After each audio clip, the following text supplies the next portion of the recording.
मेरी शादी को तकरीबन 15 दिन हो चुके थे। आज मेरे शौहर ये मुल्क छोड़कर दबी जा रहे थे। मेरे ससुर गाड़ी चला रहे थे, साथ ही अमजद बैठा हुआ था। अमजद मुझे समझा रहा था कि मेरे अम्मी अबू की इज्जत करना, क्योंकि वो अकलूता बेटा था। मेरी सास घर पर थी और मैं साथ ही उनके जा रही थी। अमजद जब चला गया तो वापसी पर मैं पीछे बैठने लगी तो मेरे ससुर कहने लगे कि आगे बैठ जाओ। मुझे काफ़ी अजीब लगा, क्योंकि 15 दिन ही अभी मेरी शादी को हुए थे। मेरे ससुर का नाम असलम था, असलम साहब, जो कि एक रिटायर्ड टीचर थे। देखने मैं बहुत ही अच्छे इंसान थे। उन्होंने पहले कभी भी मुझसे ऐसी कोई बात नहीं की थी। मैं अब उनके पास से ही बैठी थी। मुझे काफ़ी अजीब लग रहा था। मैंने कहा कि मैं पीछे बैठ जाती हूँ।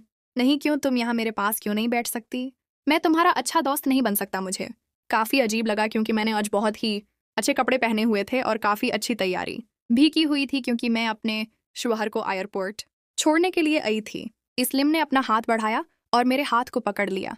मुझे बहुत ही ज़्यादा अजीब लग रहा था कि मेरे ससुर ये सब कुछ क्यों कर रहे हैं। मैं अपना हाथ छुड़ाकर साइड पर बैठ गए। मैं बहुत ही ज़्यादा परेशान थी, क्योंकि मुझे असलम साहब से इस बात की उम्मीद नहीं थी। मैं अब उन्हें कहने लगी कि गाड़ी रोकें, मुझे अब पीछे बैठने दें। मैं यहाँ आपके पास नहीं बैठना चाहती। इस्लाम ने गाड़ी रोक दी और मुझे पीछे बैठने को कह दिया। मैं पीछे बैठ गई, क्योंकि बहुत ज़्यादा सफ़र था, क्योंकि हम घर से तकरीबन 100 किलोमीटर दूर थे। घर जाना भी था। हम गाड़ी में बिल्कुल अकेले थे। रात का काफ़ी टाइम हो चुका था। इस्लाम साहब मुझे कहने लगे कि सूरी, मैंने गलती की, शायद मुझे ऐसा नहीं करना चाहिए था, लेकिन मैं बता दूं कि जब से मैंने तुम्हें देखा है मैं पागल सा होने लगा हूं। तुम भी अपने शौहर के बगैर रहोगी। तुम अच्छी तरह से जानती हो कि तुम्हारी सास बहुत ही ज़्यादा बीमार रहती है। वो मेरी ख्वाहिश को पूरा ही नहीं कर पाती। तुम्हारा शौहर भी अभी बाहर गया है। वक्त काटना तुम्हारे लिए भी बहुत ही ज़्यादा मुश्किल हो जाएगा। इसलिए अगर हम अच्छे दोस्त बन जाएं तो हमारा वक्त अच्छा कर सकता है। घर में हम एक साथ ही रहेंगे। तुम्हें भी ज़रूरत होगी। ये बात मुझे काफ़ी ज़्यादा अजीब ज़रूर लगी, लेकिन मैंने जब सोचा तो मुझे भी अब इस बात का एहसास हो चुका था, क्योंकि एक ही घर में रहना है। अगर मैं ससुर से बिगाड़ कर रहूँगी तो शायद मेरे शौहर मुझे छोड़ देंगे। मेरे ससुर जो कुछ कहते हैं उनके बेटे तो वही बात मानते हैं। अगर उन्होंने मेरे किरदार पर इल्ज़ाम लगा दिया तो फिर भी तो बड़ी बात होगी। मैंने कहा कि अब गाड़ी रोकें। गाड़ी रोकने के बाद मैं खुद ही आगे वाली सीट पर आकर बैठ गई। मैंने कहा कि आप ऐसा कहेंगे, मैं आपकी हर बात मानने के लिए तैयार हूँ। मैं भी अब आपकी दोस्त बनकर रहना चाहती हूँ। अब जैसा चाहेंगे वैसा ही होगा।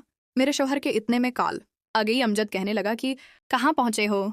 मैंने असलम से पूछा कि हम कहाँ तक आ चुके हैं। असलम ने मुझे बताया कि अभी तो थोड़ा सफ़र हुआ है, जिस पर अमजद ने बताया कि मैं जहाज़ में बैठ चुका हूँ। जहाज़ यहाँ से जाने वाला है। अमजद बहुत ही ज़्यादा खुश था और मुझे कहने लगा कि अम्मी और अबू का ख्याल रखना, अबू की हर बात मानना। ये कहकर उन्होंने कॉल काट दी। मैं कहने लगे कि असलम साहब, तुम्हारा बेटा तो मुझे कहकर गया है कि तुम्हारी हर बात मानो।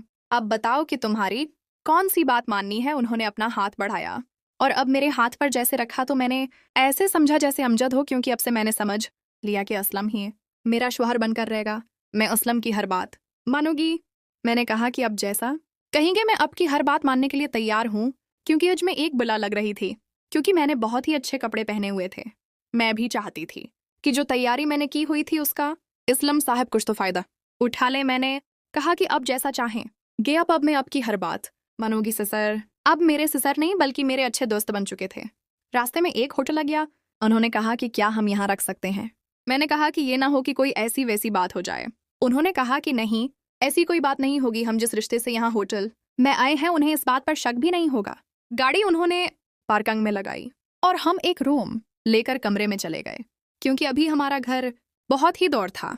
इनको मेरे ससुर ने बताया कि रात बहुत हो चुकी है और मैं अपनी बेटी के साथ हूँ, इसलिए उन्होंने कुछ ज़्यादा सवाल नहीं की है और इन्होंने हमें एक कमरा दे दिया, क्योंकि मैं बहुत ही ज़्यादा खूबसूरत थी, जवान थी, मेरी इतनी ज़्यादा उम्र भी नहीं थी।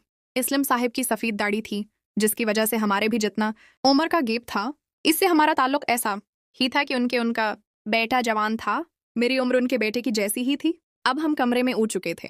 कमरे का जैसे ही दरवाज़ा बंद हुआ, हमारे उस ताल्लुक को अब हम एक नया नाम देने वाले थे। थोड़ी देर के बाद उन्होंने अपने तरीके के साथ मेरे साथ खेलना शुरू कर दिया।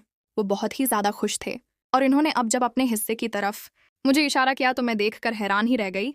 वो तो इस उम्र में भी काफ़ी मजबूत और ताकतवर था। मुझे बैठकर खेलने को कहा। मैं अब अच्छे तरीके से खेलने लगी और बहुत ही ज़्यादा मुझे अच्छा लगने लगा। थोड़ी देर के बाद मुझे और भी ज़्यादा प्यार होने लगा।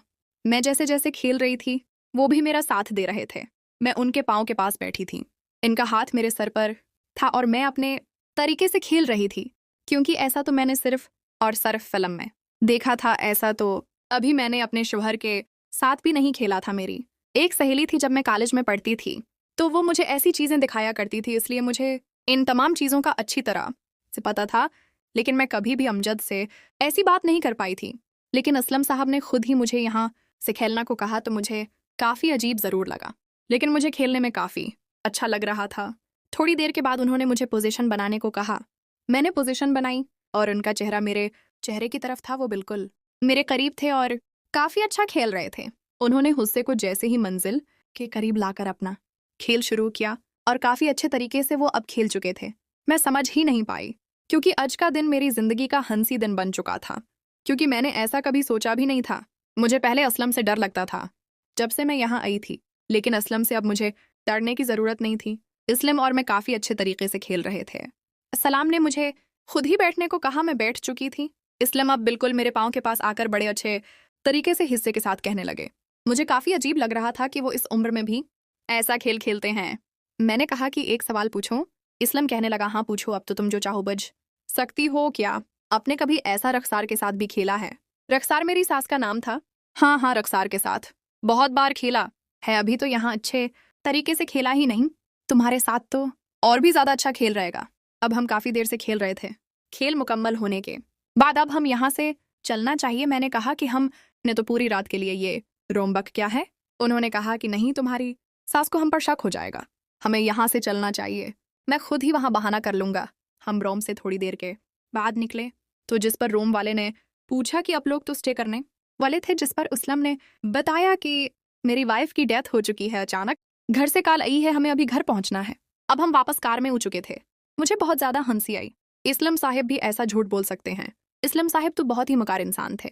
अब हम घर जाकर मैं और भी ज़्यादा अच्छा खेलेंगे। तुम्हारी सास तो पहले ही मेडिसिन लेती है और जल्दी सो जाती है। हम घर में जब चाहें खेल सकते हैं। इस तरह अब हम और भी ज़्यादा एक दूसरे के पास उन्हें लगे थे। उस तरह अब हम लड़कों की पोजीशन बीबी खेलेंगे। इस कहानी का दूसरा पार्ट बहुत जल्द आपको इस चैनल पर मिल जाएगा।